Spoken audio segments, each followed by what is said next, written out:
Kada baštovani pokrenu balkon biobaštu, vrlo često naprave neke tehničke greške koji ih čak na kraju koštaju sezone.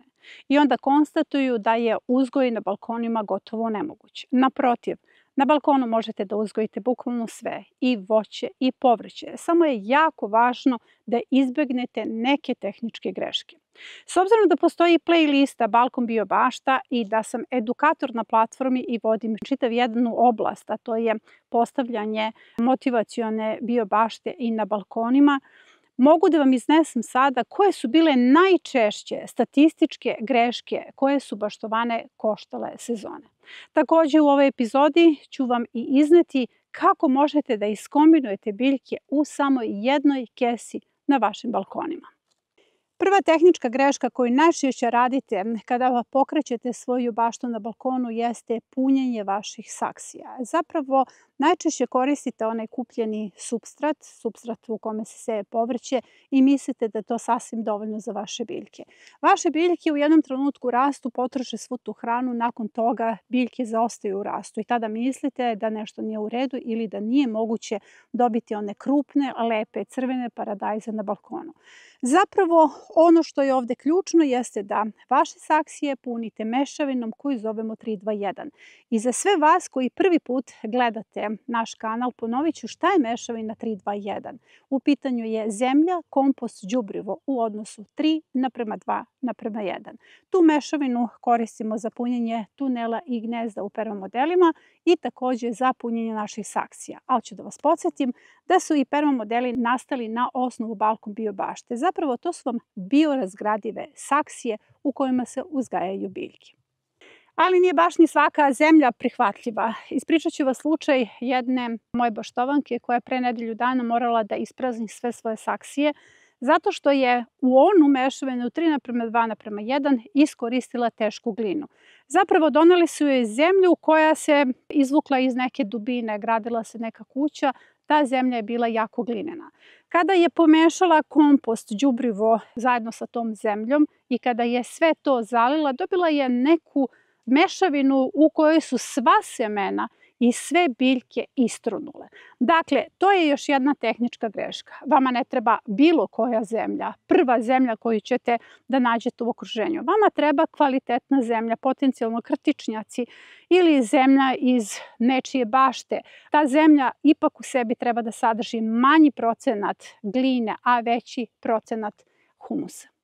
Sledeća greška jeste loša pozicija balkona. Zapravo tu se postavlja pitanje da li je svaki balkon prijemčiv za uzgoj biljaka, odnosno da li postoje neki balkoni na kojima ne možete da postavite balkon biobaštu. Odgovor je ne. Svaki balkon može da proizvede hranu, ali je bitno kako ćete ga organizovati.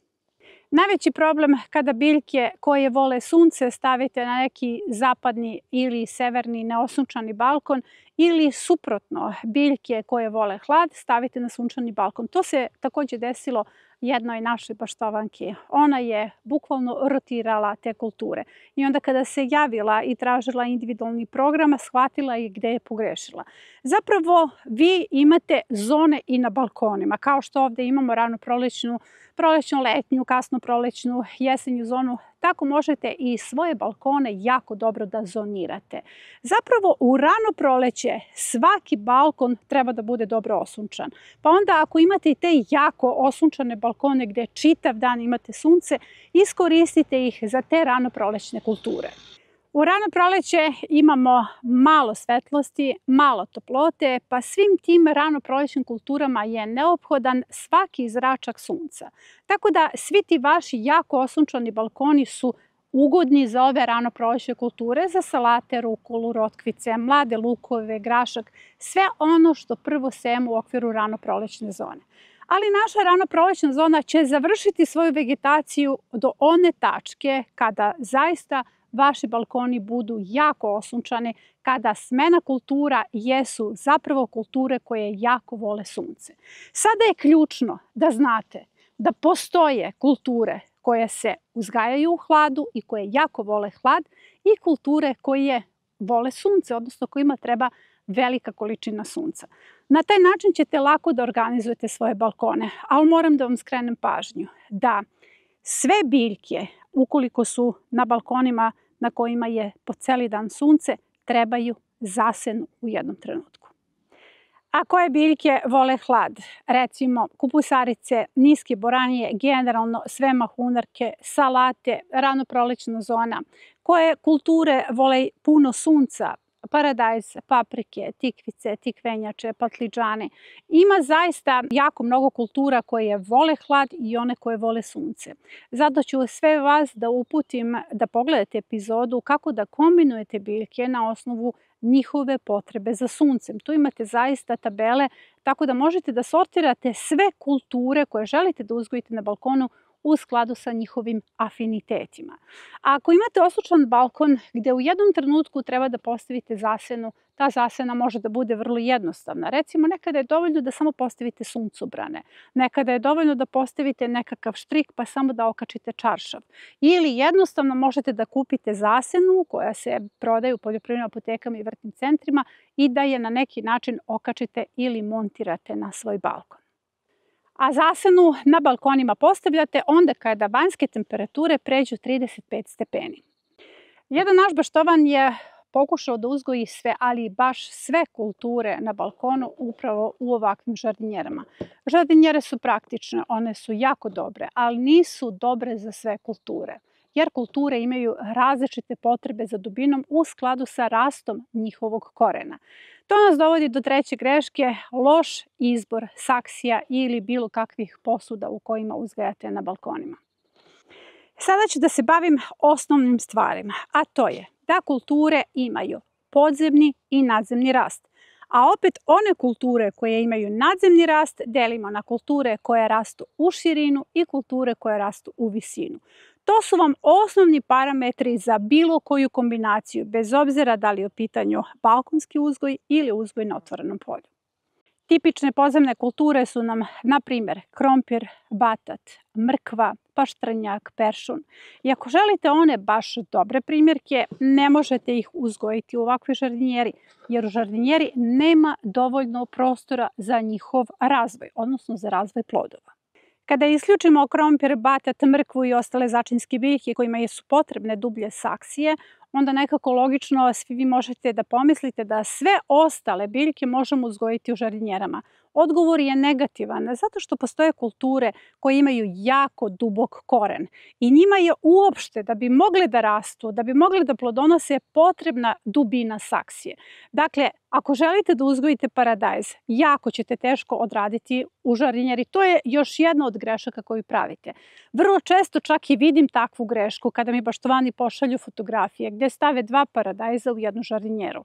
U žardinjeri dalje ne možete uzgojiti ni kupusarice. Kupusarice zaista zahtevaju duboku saksiju zato što imaju dubok koren. Dakle, postoji grupa biljaka koje trebaju duboke saksije. U ovako plitkim posudama možete sve ostalo da uzgojite. Zapravo, eto, u ovako plitkim posudama možete uzgojiti paprike, patliđane, pa čak i krastavce koji imaju površinski koren i samo su ovisnici o zalivanju. Ne morate nužno da kupujete saksije. Kada vam pokazujem saksije, ja vam zapravo pokazujem dubinu.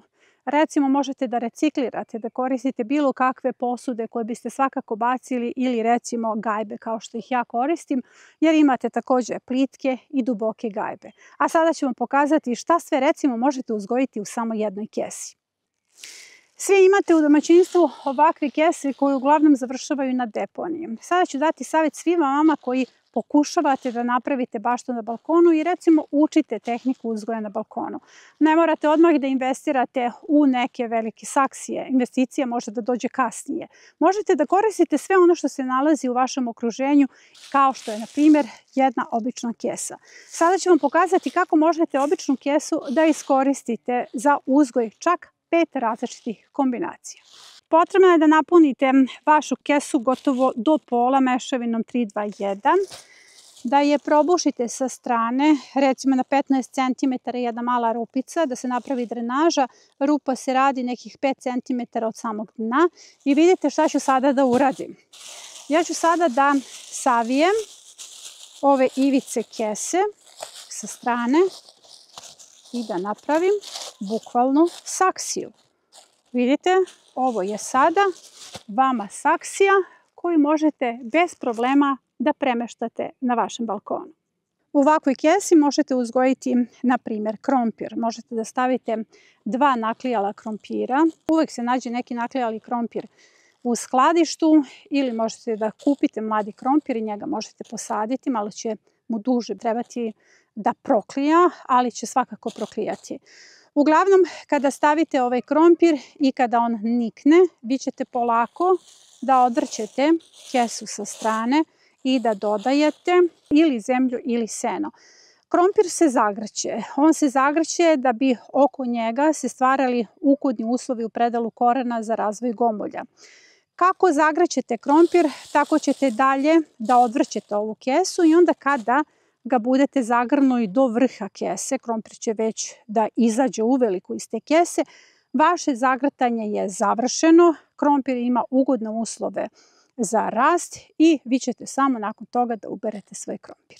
Dalje, u ovakvoj jednoj improvizovanoj saksiji možete da uzgojite tikvice, stavite 2 semena tikvice u centralnu zonu. Kada niknu, ako niknu 2 biljke, jednu ćete premestiti u još jednu ovakvu improvizovanu saksiju, jer samo jedna biljka može ostati u sredini.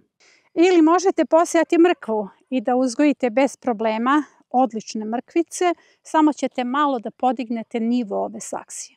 Takođe u ovoj saksiji možete uzgojiti bukvalno sve, recimo začinske biljke koje su vam potrebne. Takođe možete uzgojiti paradajz sa salatom, paprike sa cveklom, blitvom, prazilukom, salatom, različite kombinacije. Možete uzgojiti jagode. Zapravo, kao što sam rekla, kada pričamo o saksijama i njihovim dubinama, ja vam samo govorim kako je potrebno da vodite računa da neke biljke trebaju dublje saksije zbog dubljeg rasta korena kako bi imali optimalne uslove za plodonošenje. A vi možete da reciklirate. Čak vam savjetujem da reciklirate. Time što reciklirate, bolji ste svojoj okolini i na taj način štedite novac. Naročito kada je u pitanju početno ulaganje. Prvo naučite tehnike, a onda uložite novac u neke druge saksije. Četvrta, vrlo česta greška jeste loša ishrana saksija i loše zalivanje. Zapravo, prvo ću pričati o ishrani. Saksije su zatvoreni sistemi. Šta to konkretno znači? Vi morate često da ih aktivirate, jer se vrlo često nakupe nematode u samim saksijama i nekako se desi loša mikrobiološka uopšte podloga za razvoj vaših biljaka. Zato je važno da ih povremeno aktivirate bilo kojim aktivatorom, ali ja ću vam recimo savjetovati 2. U pitanju je đubrivo od kvasca koji je ujedno aktivator, kao i aktivator od šećera, 100 grama šećera u 10 litara vode. Kada je u pitanju zalivanje, potrebno da ih zalivate svaki dan. Zapravo, to zavisi od toga u kakvim smo trenutno klimatskim uslovima. Recimo, kada poraste temperatura iznad 30 stepeni, vaša balkon biobašta mora svaki dan da se zaliva. Ukoliko niste u mogućnosti da joj to obezbedite, onda ćete obezbediti sistem kap po kap ili recimo saksije koje su sa drenažom stavite u neke dublje posude koje su pune vode. Nemojte da vas iznenadi da vam se sve biljke na balkonu potpuno osuše kao što je recimo to iznenadilo jednu moju baštovanku.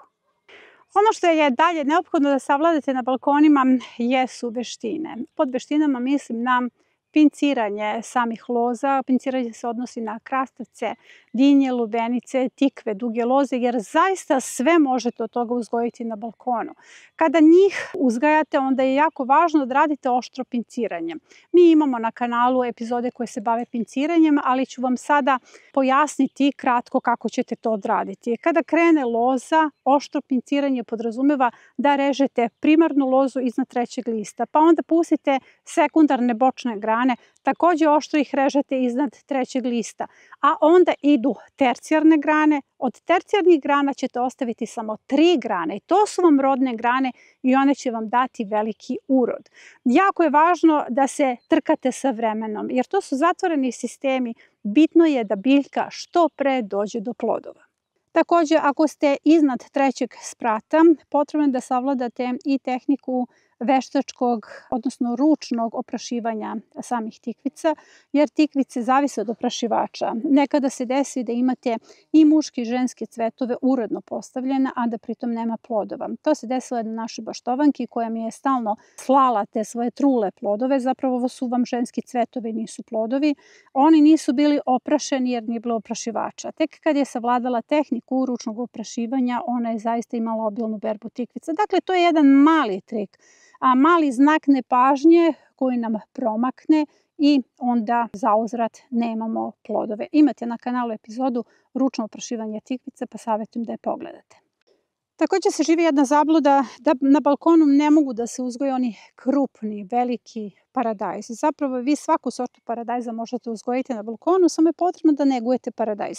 Ali ta nega paradajza nije vama potrebna samo na balkonima. Ona vam je potrebna i baš na otvorenom polju. Pa savjetujem da pogledate predavanje Paradajz nega kao prevencija, jer se tu radi zapravo dekapitacija paradajza u jednom trenutku.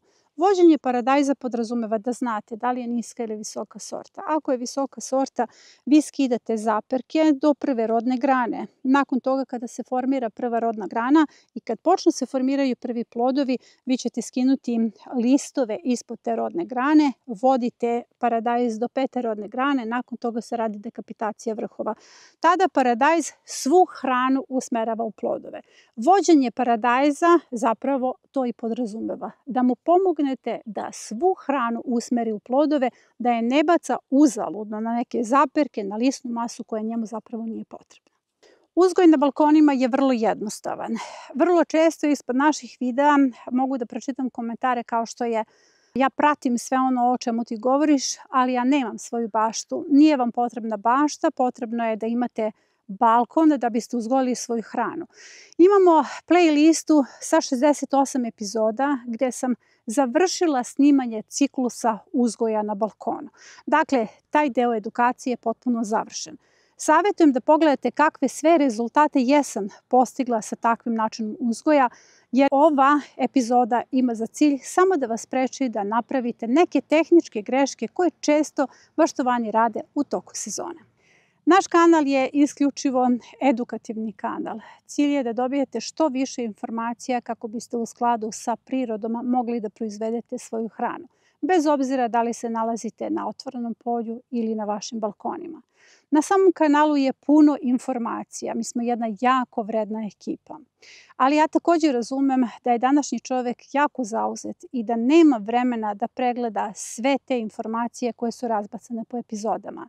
Zato je čitav tim unazad 2 meseca uložio puno vremena da organizuje i pokrene jedan sasvim novi paket koji će na jednom mjestu imati sve informacije koje su vam važne, koje se zove ishrana i zaštita biljaka od semena do ploda. Sastoji se od 2 brošure i 4 predavanja. Sva ta predavanja i te brošure vode vas do zdravog ploda, zdrave hrane i pre svega prirodne kozmetike iz vlastite bašte. Jako sam ponosna na taj paket zato što zaista je nekako zaokružio sve informacije koje su vam važne kako biste zasnovali svoju baštu, a iz vaše bašte došli do vlastite kozmetike. Kozmetika je jako bitna zato što negujući se onim što uzgajamo, mi na taj način štitimo i sebe, čuvamo naše zdravlje, štedimo novac i čuvamo našu okolinu. Ovaj paket će biti dostupan samo mjesec dana, a razlog je što se očekuje vrlo brzo da bude puno kopija koje mi nećemo moći da kontrolišemo. Zato ako želite da naručite ovaj paket, to ćete moći na našem web sajtu ili u linku koji će biti postavljen u komentarima ispod ove epizode.